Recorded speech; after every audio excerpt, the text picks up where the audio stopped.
प्रथमानुयोग की कथाओं में एक कथानक आता है मदन मंजरी का। बालिका का नाम है मदन मंजरी और 10-11 साल की उम्र में उसने एक गृहस्थ दंपति को, पुरुष को, अपनी स्त्री को पीटते हुए देख लिया।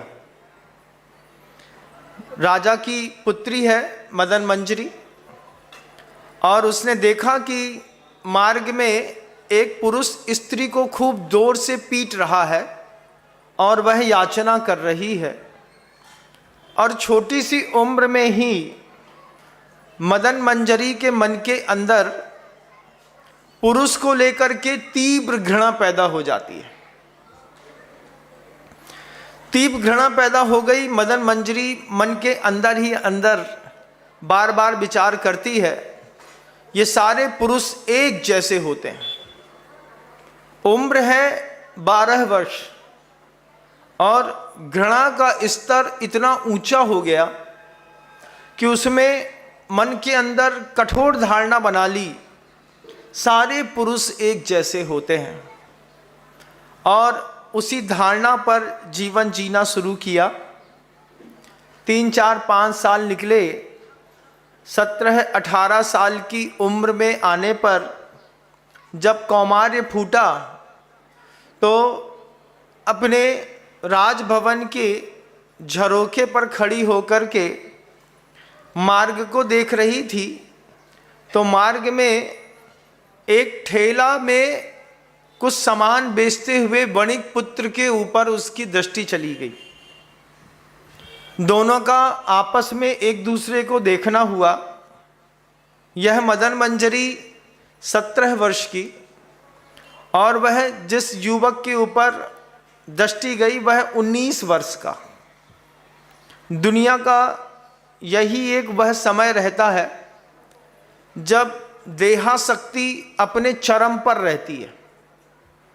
आचार्य श्री जी हम लोगों से हमेशा कहते थे, देखो जब हम लोग छोटे थे 20 साल की उम्र में जब मैं गुरुदेव के पास आया, हमारे साथ जब 32 ब्रह्मचारी और एक साथ गुरुदेव के चरणों में अपनी श्रद्धा सुमन समर्पित करके रहने के लिए आए, आचार्य श्री जी ने हम लोगों से एक ही बात कही कि संसार में तुम लोगों को देने के लिए सिर्फ 4 चीजें हैं, क्रोध, मान, माया और लोभ के अलावा संसार कभी कुछ नहीं दे पाया किसी को। अगर आप लोगों को भी इसी का संसार बड़ा करना है तो संसार बहुत अच्छा है। संसार से सिर्फ 4 चीजें ही मिलती हैं, क्रोध, मान, माया और लोभ के अलावा 5वीं कोई चीज संसार में नहीं मिलती।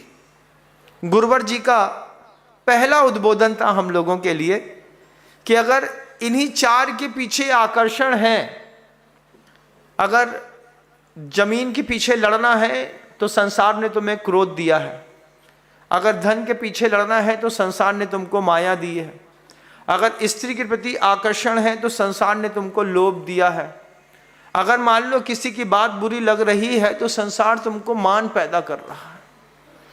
संसार सिर्फ 4 ही चीजें दे सकता है। आज भी वही देगा, कल भी वही देगा और अगले 18,000 साल भी निकल जाएंगे जिंदगी के तो संसार में कभी कोई 5वीं चीज की उपलब्धता नहीं है। जब गुरुवर ने पहली बार यह उद्बोधन हम 32 ब्रह्मचारियों को एक साथ दिया था, उम्र थी 20 साल।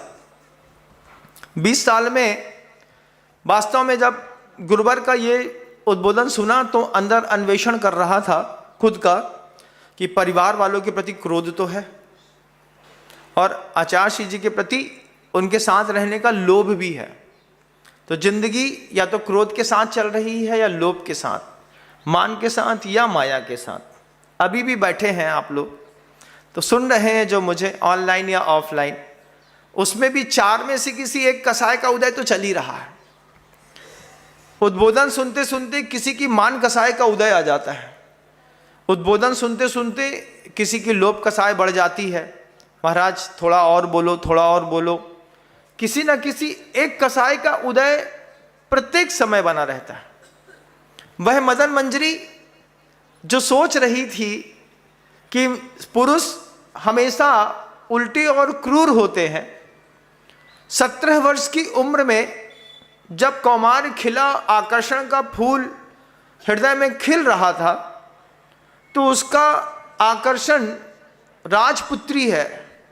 उस राजपुत्री का आकर्षण कहाँ पर हुआ? रोड में चलते हुए, ठेला लगाते हुए, मूंगफली बेचते हुए एक वणिक पुत्र के ऊपर। 19 साल का उस वणिक पुत्र का कौमार, चेहरे पर एक उम्र होती है, एक स्वाभाविक तेज, स्वाभाविक लालिमा पैदा होती है। ये वो उम्र है, उस उम्र में ग्लो एंड लवली लगानी नहीं पड़ती, उसके बिना ही चेहरा ग्लोफुल भी लगता है और लवली भी लगता है। ये दोनों की उम्र का पड़ाव था। आप लोगों ने जो मुझे सुन रहे हैं, आप लोगों ने तो ये जीवन जी लिया।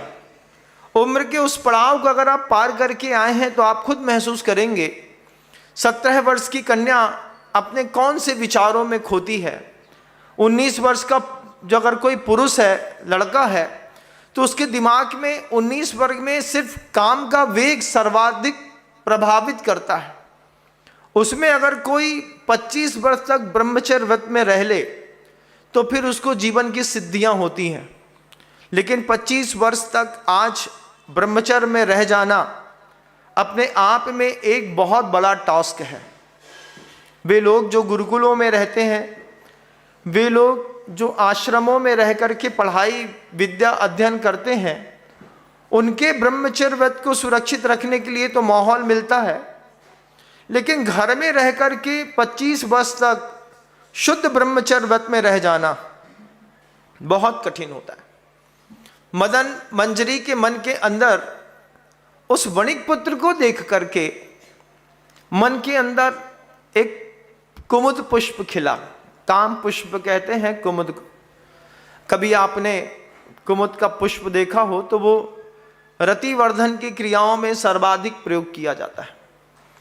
जैसे ही अंदर कुमुद पुष्प खिला और वह मदन मंजरी 3-4 बार सिर्फ नजरों में मिली उस वणिक पुत्र से, और एक इशारे में बात हुई कि आज शाम को हमको और तुमको मिलना है। वह वणिक पुत्र सोचता है वो रहने वाली महलों की और हम ठेला चलाने वाले, लेकिन बुला रही है, बुलाती है लेकिन जाने का नहीं, लेकिन वो बुला रही है। अब वो बुला रही है तो जाऊं कि नहीं जाऊं, जाऊं कि नहीं जाऊं, तो वेग जो होता है वो उस तरफ खींचता है। उस वणिक पुत्र को वेग ने खींचा। वह मदन मंजरी सोचती है आज घर के जो भी परिवार के सदस्य हैं, इनको गुरु पूजा के निमित्त से दूसरे देश में जाना है, पिताजी वगैरह सब वहाँ जाएंगे, लेकिन मैं बहाना लगा करके रुक जाऊंगी। सब अच्छे से तैयार हो रहे थे, तैयार हो गए, चलने का समय आया और उसी समय एक छोटा सा बहाना पेट दर्द का मदन मंजरी ने निकाल दिया। कथानक सुनने के वक्त ये मत सोचिएगा कि कथानक का आनंद लेना है, ये सोचिएगा कि इस उम्र की घटना हमारे घर में भी इसी तरीके से घट रही है। जय जिनेंद्र, अगर आपको मेरी वीडियो अच्छी लगती है तो प्लीज़ मेरे चैनल को सब्सक्राइब करिए, लाइक करिए, शेयर करिए। इसी तरह से अपना प्यार मुझे देते रहिए।